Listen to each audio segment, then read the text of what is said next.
Today we have the Taurus tx22. These are a sweet little pistol by Taurus. They hold a lot of rounds, have the capability anyway if you're living in a nice large capacity magazine state. These come up to a 22 round magazine and lots of different options, lots of different colors. Some of them have the relief cut for the optics. Just a sweet looking 22 caliber handgun. Now today, let me get that box out of the way. Today we're going to be replacing the reset on this. I'll show you how to replace the reset. There's a lot of demand for replacing the reset. This is a part that can be improved on. It comes with a great one, nice little 22 for plinking, but if you want to make your shooting easier and a little more reliable and shorter trigger pull, faster trigger pull, there's a demand for replacing that reset. The existing one, I'll show it to you. This is not to install an FRT trigger or to change your gun into full auto. If you are a Facebook or YouTube analyzing different videos for such things, this is not the intent of this video. Okay, first thing, the magazine must be dropped out to open this up. We're going to check it for loaded even though we just took it out of the box, and this is just like a Glock. Slide your slide back, put this button up, pull this lever down, drop that back down, pull the trigger, and notice that slides forward. That comes forward some more and tips off like so. It doesn't go all the way out like a Glock. Easy to disassemble without knowing that. A little harder to reassemble without knowing that. Okay, so right away, we've got three pins that we're going to take out. Let's go over my tools real quick. I've got a straight screwdriver, a small hammer. Mine has a rubber end on it, which is very handy, and a small punch. This is a 1/16 punch, and our extra parts. Okay, first thing we do, take that and we take these punches out. I got a roll of tape that I use. Unfortunately, it kind of kills after a while, kills the roll of tape. I do have other tools, but man, the roll of tape works better than anything I've ever purchased. And the air compressor is going to turn on.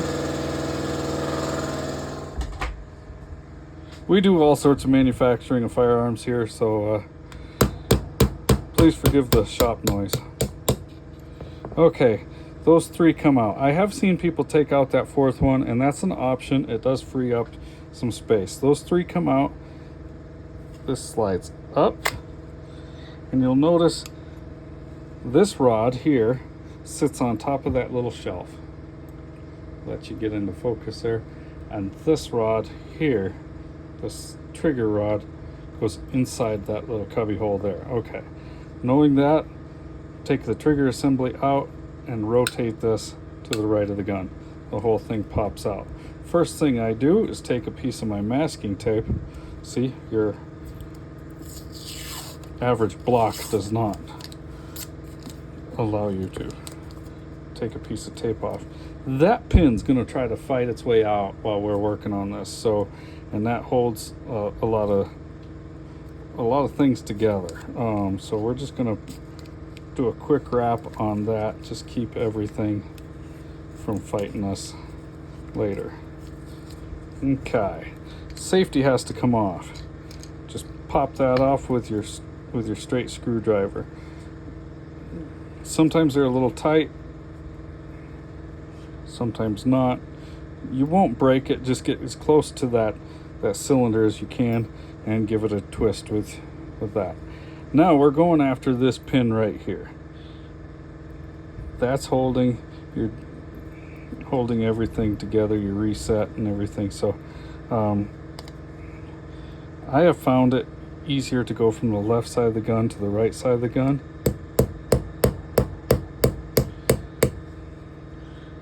And we're just, be careful not to damage your ejector rod. I'm going to take this off to the side of the table, but we're just, this tape is just squishing. I'm going to take it right to the edge of my workbench, lay it down, and punch that through. Alright, a little tight, took a couple whacks, but then now it's loose and it's coming straight out. So I push that out with my punch, take that pin, and set it aside. Now I back the punch out about 1/2 inch. And I tip that upside down. You notice how that came out. Your new one needs to go in that same way with that hammer facing forward so that it falls back and is completely below flush.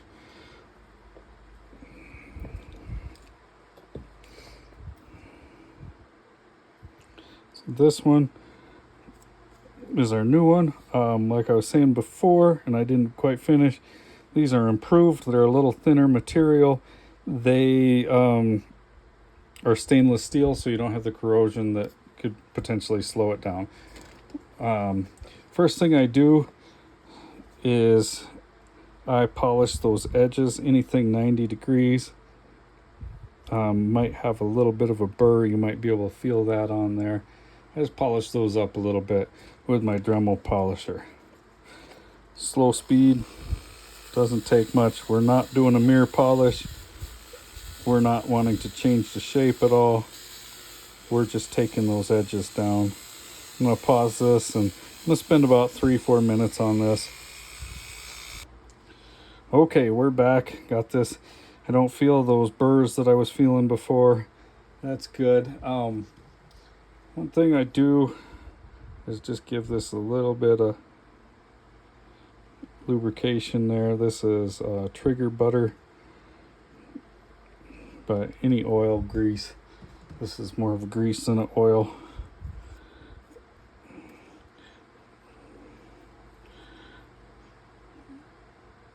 Drop that jagged edge down, you'll see it appear there. And if you're really careful, back your punch out, you'll watch that hole appear in your reset. Now I put the punch back through, holding everything together. Now I like to try to tip that out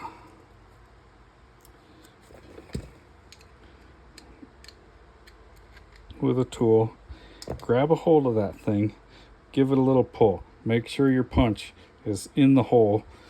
Otherwise you get this all back together and it gets a little frustrating. All right, pushing your punch back through with your pin. Just reset that pin and that gets tapped into place and flush. Put it on my hard workbench. You guys don't get to see my workbench. It's a mess. All right. Got that done. Now, this goes forward. The flat side goes up, so that little leg, that little L shape, fits right into that slot right there. Sorry if it's not focused. I'm doing my best here, but a lot of moving around, a lot of moving parts. Safety goes on the other side. Squeeze that tight.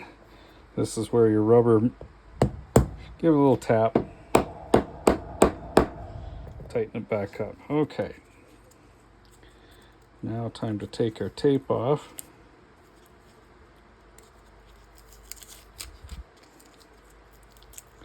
And we're going to reassemble our Taurus tx22. I'm going to go in just the opposite as we did before. Rotate that to the right. Put the safety bar in, or the trigger bar in, and then lift this up. kind of force it into place.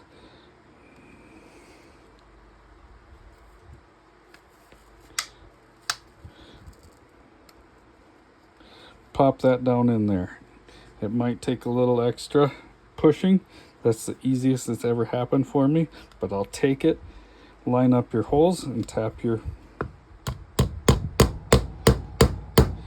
If you're having a hard time getting that safety or that trigger assembly back into place, check your pins that you just put in. Make sure they're all flush. That's usually the culprit. It is a little bit tight. A couple of little taps with a rubber hammer won't hurt anything, as long as you're making progress, I guess. If you feel like it's not going anywhere, quit hitting it. You got a problem. It needs to be fixed before, like anything, like these pins too. You know, that's the hard part about gunsmithing, is just knowing how much to hit something and how hard. I lubricate these bars. They're going to get a little friction. And now this is where that not quite like a Glock disassembly comes back into play. Instead of sliding it all the way from the back like a Glock, you have to drop this in kind of at the halfway point and slide it forward. Now, test that. I'm going to pull the trigger, make sure it fires, reset, put the safety on. It does not fire. So far, so good. Now we're going to take this out to the range and test fire. I definitely do 1 or 2 rounds, maybe 3 for my test fire. Make sure you understand what is going to happen if you do something wrong. Sometimes that can be a little more fast than what you're expecting, and a little harder to control. So work your way up from just a couple rounds into multiple rounds. Thanks for watching my video. Be safe, have fun, and hey, subscribe, help me out.